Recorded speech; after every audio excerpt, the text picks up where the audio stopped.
So good morning, good afternoon, good evening, everyone. Dear speakers, guests from wherever in the world you are.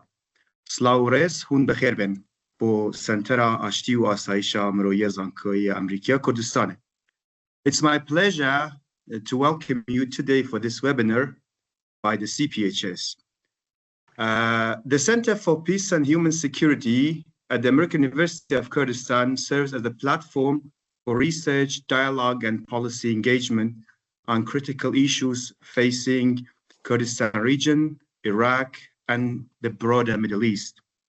Through its work on themes such as migration, displacement, governance, and regional security, the Center brings together scholars, practitioners, and policymakers to foster informed debate and evidence-based solutions.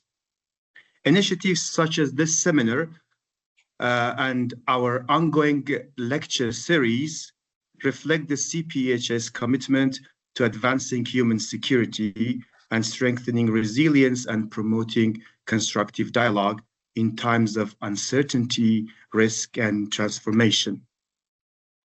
So, and you know, despite many challenges that we face concerning security in our region, especially in universities, you have heard that American universities have been threatened in Middle East and in Iraq as well. But despite all this, we remain steadfast in our mission, and we wanted to keep this webinar despite even some warnings that we received.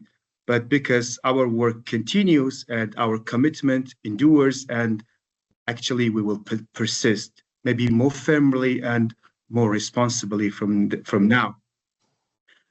Before we begin, I would like to kindly ask everyone to observe a brief moment of silence in memory of the Kurdistan martyrs and all victims of the war, especially the innocent civilians who have lost their lives in the recent violence and war, wherever and whoever they may be.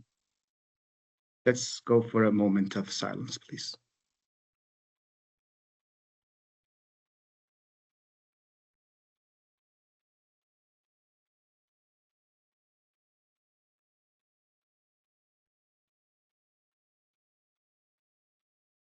Thank you so much.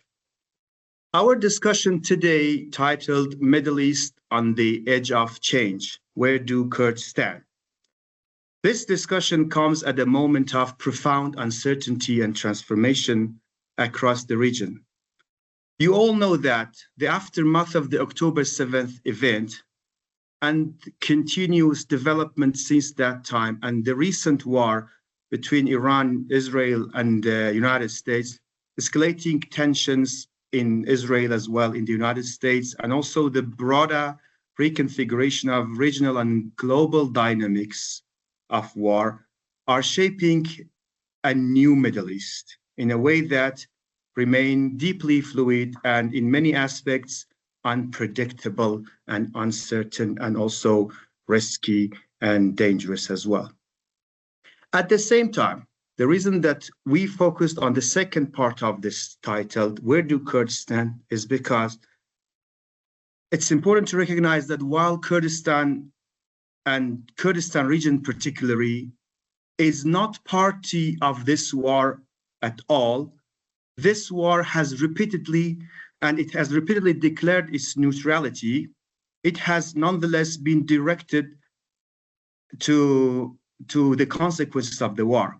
Since the escalation of the conflict, the Kurdistan region has faced hundreds of missiles and drone attacks carried out by Iran and its affiliated militia, targeting not its military-linked sites, but also the civilians and infrastructures in KRG, while it has declared its total neutrality. It's surprising to see that despite the scale of Kurdistan region, I just checked a brief data, and I saw that this attack have resulted in at least 14 casualties and hundreds of injuries in KRG. And this number is much lesser in countries like UAE. And even in Israel, the number of military people who have been killed are less than this number that have been killed in Kurdistan region. This is striking when we consider this human toll and also with the scale and the size of KRG, the neutrality position, and also even if we consider the US bases which are here and also are in the other parts of the Middle East. So that's why we think that this underscores a critical paradox, that even actors seeking to remain outside of the conflict are increasingly being drawn into the dynamics of the war.